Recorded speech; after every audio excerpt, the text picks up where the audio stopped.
Representing the catamaran category, the WorldCat 320 DC has an overall length of 32 feet 2 inches, a beam of 10 feet 6 inches, and a max horsepower rating of 600.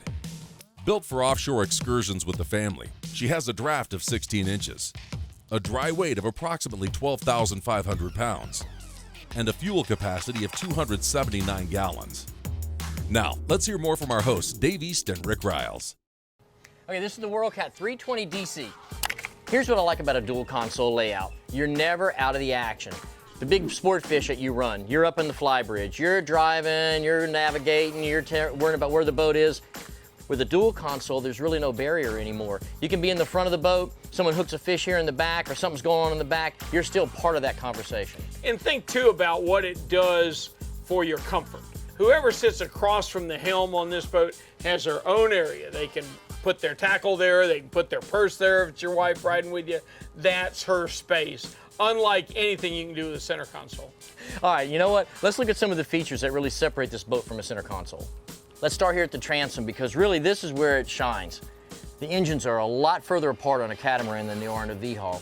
And there is no way that a monohull can duplicate that dive ladder. Oh no, it's huge. I learned a long time ago, I've done enough diving to know that it's not the getting in and out, it's your gear that kills you. Yes. And to be able to stand on that ladder and pass up your tank and pass up your regular, so much easier. Well, you've got big handrails. A lot of boats do have dive ladders, but then when you get up top, you get to that tilt point and there's nothing else to grab. This, you've got something to grab all the way up, all the way through this door. Get in the boat, you don't have to go over the back. You've got a side entry door here. You've got a lot of different purposes that door is used for. Obviously getting on and off the boat, pulling in a big fish, getting in the water with all your gear. They position the seat exactly where it belongs, right next to the door. You sit there, you put all your dive gear on, you open the door, and you're in the water. But what makes that work, Dave, is a 10.5-foot beam, okay? You got a plenty big enough live well right here in the corner, and then more of what you'd have to call a lounge. But you can see two people there very, very comfortable. Well, if people like sitting back here, wait till you move underneath this hardtop, because they've done some really neat things with the seating under here. Let me show you what I'm talking about.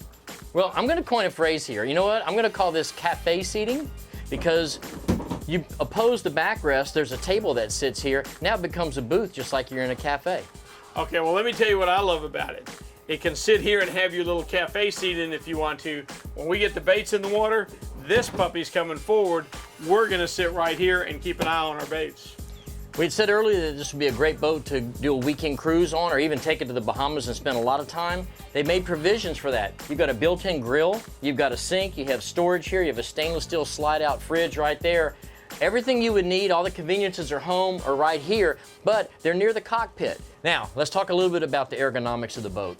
Driving here from the helm, you can slide the seat forward, flip the cushion down, and your visibility is really excellent from this helm while you're still sitting down. Now, when you step down here on this port side, it looks just like a head. It's not. When you go down in there, you'll see that's a real berth. Here again, it's air conditioned.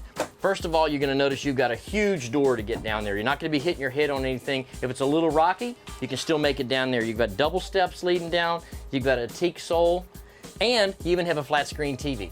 So this is a place. No, you really do. I mean, if you're going to overnight in this boat, you can really be comfortable. What about the people out here? What about the people out here? What if they want to watch flat screen? Well, there is another flat screen here. It drops right there. That ain't bad. No, you can be fishing, and if the fishing is kind of slow, catch up on Best Boat. You don't find very many outboard boats with with two TVs in them, do you? No, you don't.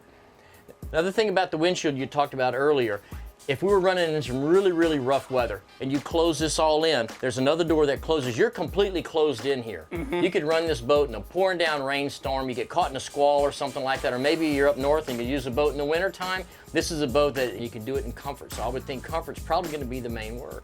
We've covered the salon area, we've covered the cockpit, but we're not done yet. There's more than just seating up in the bow. Let me show you. Hey Dave, you know what I found up here that I really appreciate? What's that? There were fishermen in the design process. Well, naturally they fish up there. But let me show you how I know that, okay? Two enormous fish boxes. You know how much I like that, okay? This one has a permanent cover, this one doesn't. Does it strike you as strange? Well, no, because I know what you're going to do once you know take what this I'm going cover to do, off. okay? Do I have to gaff a big fish? Do I have to cast at a big fish? Do I have to throw a cast net? Whatever I got to do, I don't have to fight that cushion. Let me tell you something, when it's rough, getting up on those cushions isn't easy. I think what they've done, they've maximized the amount of footprint that they've had. The 32 foot in length, 10.5 feet in width. Right. They put it all into one package to where you really don't have to make up your mind before you buy this boat what you're going to do with it, because anything you decide to do with it, the boat's up to it.